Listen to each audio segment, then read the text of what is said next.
Good morning. Welcome to God First Christ Gang Media News. Welcome to God First Christ Gang Media News. I'm your host, Brian Taylor Bridges. Welcome to God First Christ Gang Media News. Good morning, family. Good morning, everyone out there. I just want to bring you all a quick update on the Emma Lennox case, the young girl with autism that was found in a park, you all, in an abandoned park in Atlanta, you all. But before I get off into this brief little discussion, I want my copyright disclaimer under Title 17 USC Sections 107. Allowance is made for fair use for purposes such as criticism, comment, news reporting, teaching, scholarships, and research. Fair use is permitted by the copyright statute and might otherwise be infringed. Non-profit, educational, and personal use tips to balance in favor of fair use. Tips to balance in favor of fair use, you all. So again, like I said, I want to really come on yesterday, you all, as though it was updated. It was updated yesterday that the little girl was found. Good morning, wifey.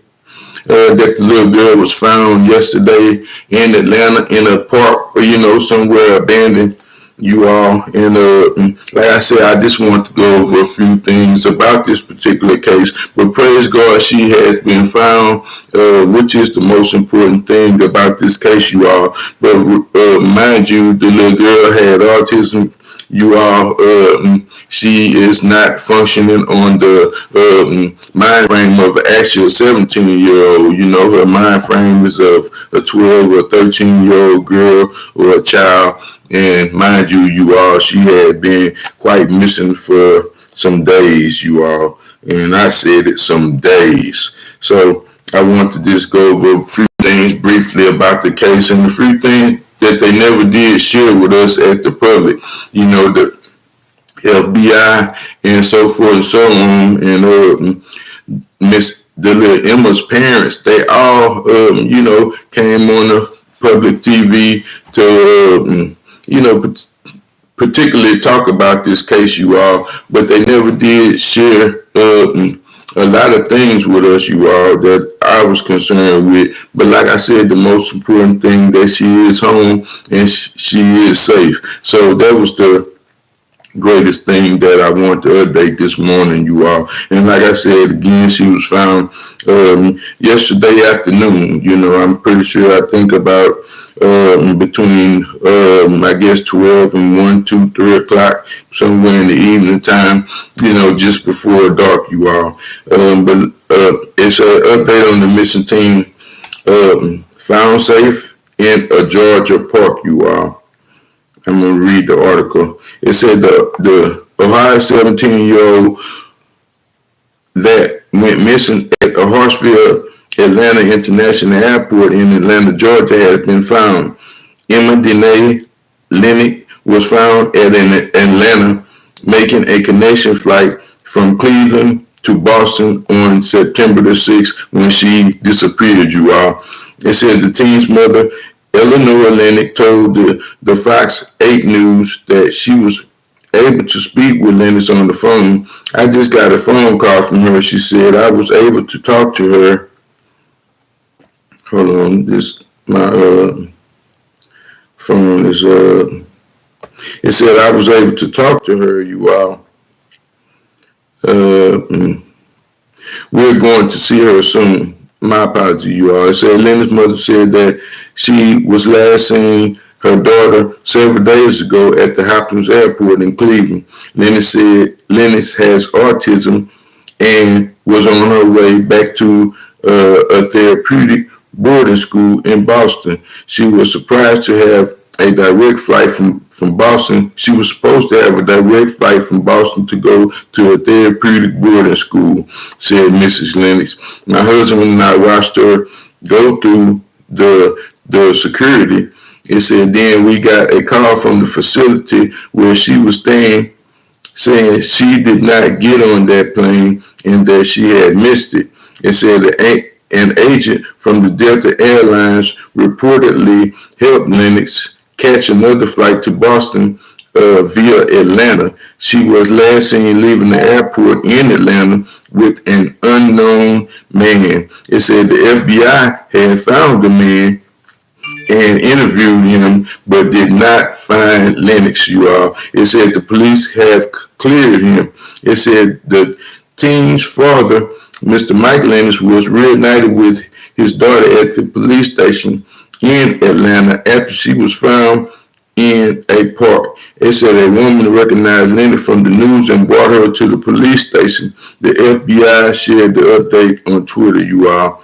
And like I said before, I go any further into this, excuse me, I want to talk briefly about, like I said, she was found yesterday, you all. We was under the impression that a lady had returned her and brought her to the police station. But, one thing that I was very concerned with her being a child is what has happened to her over these last few days, you all. Because mind you, she had been missing for quite a while now, like I said, a couple of days, close to a week, you all.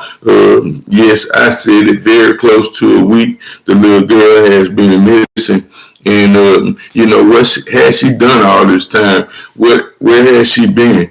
These are some of the things that, as a parent and a citizen that I was very concerned with.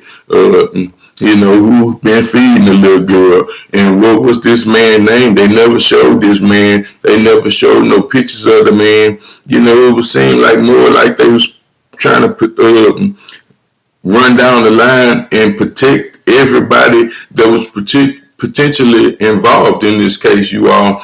And like I said, we don't know what type of things going on, and prayerfully she was not taken advantage of in between this time, you all.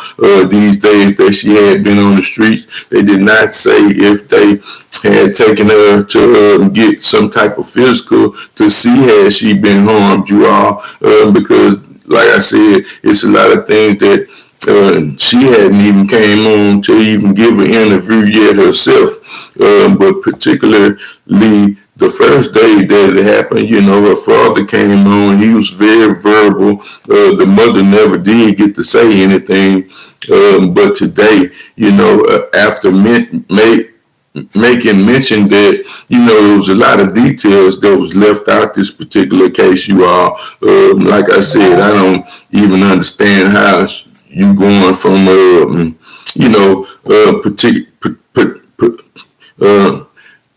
Ohio going way to Boston, you all. Again, it's like I said, it's would be northeast, a northeast direction. I couldn't understand why, even if you taking a cheap flight layover, why she would still end up in Atlanta, you all. Like I said, that's a long ways from Ohio, in particularly south. I mean, even for a cheap flight, I mean, like I say, you still burning a lot of gas, And from what I understood, that she was left on the plane, that everybody got off the plane, and then she was last seen by surveillance cameras that she was still on the plane, you all. So like I said, these was one of the things that I had noticed, and like I said, she never had a cell phone. This was one of the other things that really bothered me, that she was 17 and being a child of autism, did not have a cell phone at all to call her parents when she was in a bad situation, you all. Another thing that she didn't have on her that would be very helpful for those that are sending their kids on trips, maybe going off to school or off to some kind of camp or someplace where they may need an adult escort into the next location, where, had she made it to Boston, she had adequate adults that was over there to actually come pick her up and, supervise her and get her to the school. Like I said, in the first time that they initially gave the stories, they never did say that she was going to school, you all. I mean, this is one of the things that I had mentioned and kind of observed, you all, that, like I said, the little girl was actually gone somewhere on the trip. And no one knew where she was going, with the type of mind frame that she had.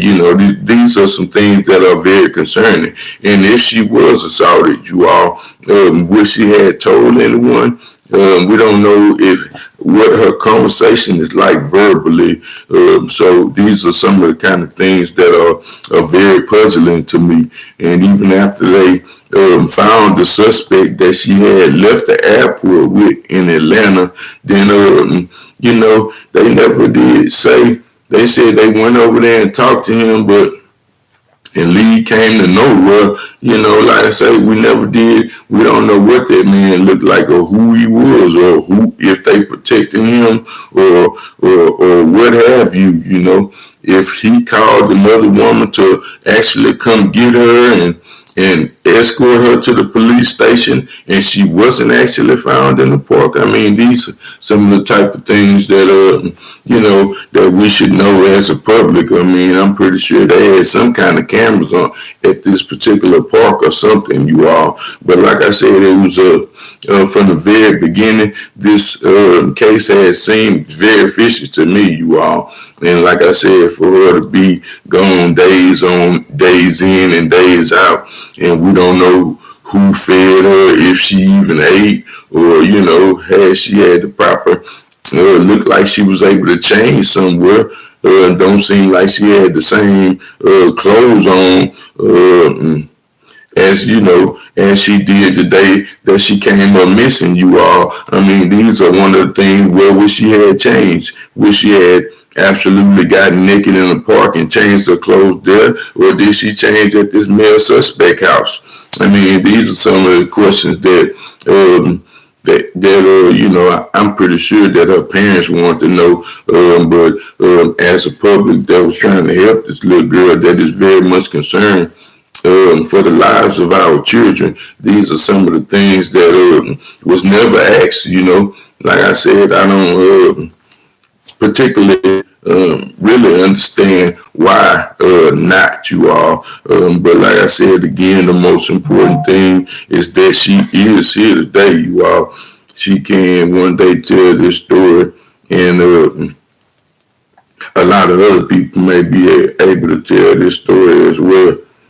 But praise God, she is safe. I even put a little halo on her little head, y'all.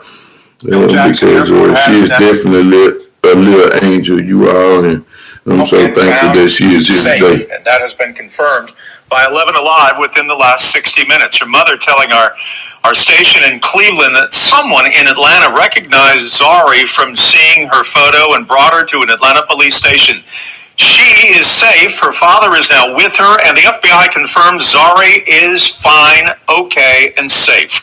Her family had told us Zari is autistic and did not have the medication that she must take every day. She was here in Atlanta by accident. Even she didn't know how she would end up here. Her mother tells us Delta had rebooked Zari's nonstop flight from Cleveland to Boston at the last minute to a different flight that connected through Atlanta on Tuesday morning. Security cameras showed Zari on Tuesday morning wandering around the... And another thing, with the airline, how can you rebook somebody on the flight and they have no idea that they are being rebooked, that they are being rerouted? I mean, these are some of the things that was very puzzling to me. Like I said again, praise God that she's here. Praise God that she's safe, and nothing bad has happened to her. Prayerfully, you all. Like I said, I didn't really want to tag too long, but I know that this was something that I was concerned about, and I'm pretty sure that a lot of other people was concerned about. So I want to come on and give a brief update on that, and thankfully she is safe with her family today, you all. Go our first cry came. Peace. Yeah. Thank you. Got a few more